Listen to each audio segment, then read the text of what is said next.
Mateus capítulo 16, novamente nós temos o embate dos fariseus com Jesus e um ensino importantíssimo de Jesus para com seus discípulos. Os fariseus, você pode se perguntar, por que os fariseus perseguiam tanto Jesus, né? Isso era uma prática comum, porque os fariseus constituíam uma escola de interpretação bíblica. E dentro dessa escola existiam vários fariseus com interpretações diferentes.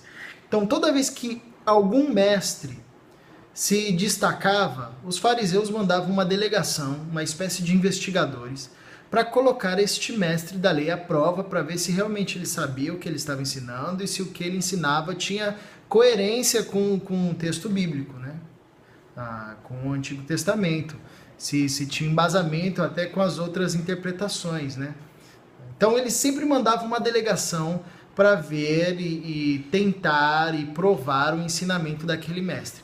E Jesus o ministério de Jesus ganhou um destaque muito grande. Então eles constantemente tentavam pegar Jesus, eles faziam pegadinhas com Jesus, colocando o ensinamento de Jesus à prova. Aqui no capítulo 16, Jesus ele vai ser confrontado com os fariseus relacionado com a questão de um sinal. E é interessante que logo nesse começo, Jesus ele já dá um ensinamento profundo, né? Ele diz, olha, vocês não conseguem perceber as coisas espirituais, porque vocês não conseguem ter o coração aberto para isso. Porque vocês conseguem olhar para o tempo e vocês conseguem perceber quando vai chover ou não. Mas para entender as coisas espirituais é preciso ter um coração sensível à voz de Deus. Sensível à voz de Deus, um coração que tenha fé no Cristo, um coração que tenha fé em Deus. E isso a religiosidade dos fariseus não conseguia produzir. A religião não consegue produzir fé, né? E não essa fé cotidiana, porque todo ser humano tem uma fé, tem essa fé que a gente poderia chamar de fé comum ou fé cotidiana, fé de que amanhã o sol vai brilhar, fé de que ele vai dormir, amanhã ele vai acordar, fé de que ele vai ter dinheiro para pagar a conta. Todo mundo tem essa fé, esse tipo de fé, mas não é esse tipo de fé que a fé cristã fala ou que Jesus nos convida a ter. A fé que Jesus nos convida a ter é algo profundo, como o autor de Hebreus vai dizer, capítulo 11, versículo 1. Fé é a certeza das coisas que se esperam e a firme convicção de fatos que não se veem. Ou seja, a fé na Bíblia não é apenas acreditar que vai acontecer. Fé é a certeza de que o meu futuro está certo e garantido, de que eu posso esperar certamente algo que virá, porque aconteceu algo lá atrás, que mesmo que eu não consiga ver, me dá convicção de que eu estou no caminho certo. Isso é fé.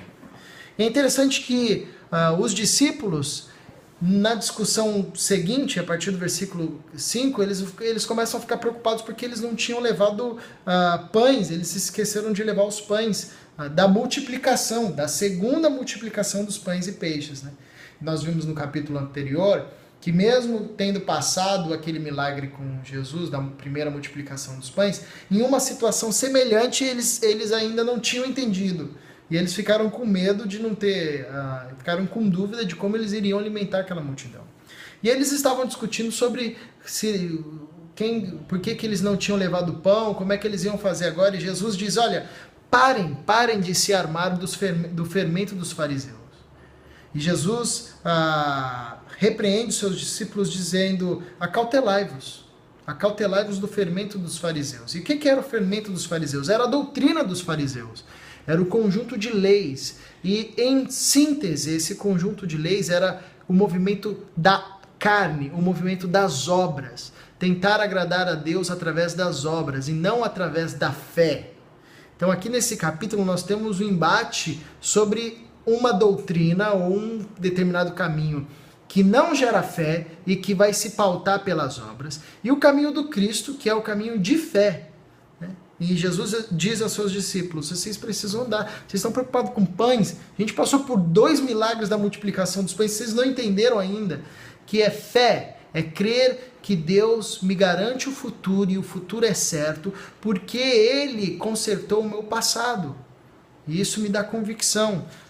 E é interessante que nesse mesmo capítulo, Pedro inspirado pelo Espírito Santo, porque fé é um fruto que o Espírito Santo, um presente que o Espírito Santo brota no nosso coração. Ele diz a confissão sensacional quando Jesus pergunta quem que as pessoas dizem que sou? E aí Pedro diz, por fé, tu és o Cristo, Filho do Deus Altíssimo. E Jesus diz, realmente, Pedro, você disse a verdade, não foi nem a carne, nem o sangue, não foram as obras da religião que te ensinaram isso, Pedro, mas foi o Espírito Santo que te incendiou com fé. Então o discípulo de Jesus é chamado para caminhar com fé, caminhar pela fé. E a fé não é produzida pela religiosidade. A fé é um milagre dada por Deus ao nosso coração. Então nós devemos orar por fé. Nós devemos orar para que Deus coloque fé no nosso coração e fé no coração dos nossos irmãos.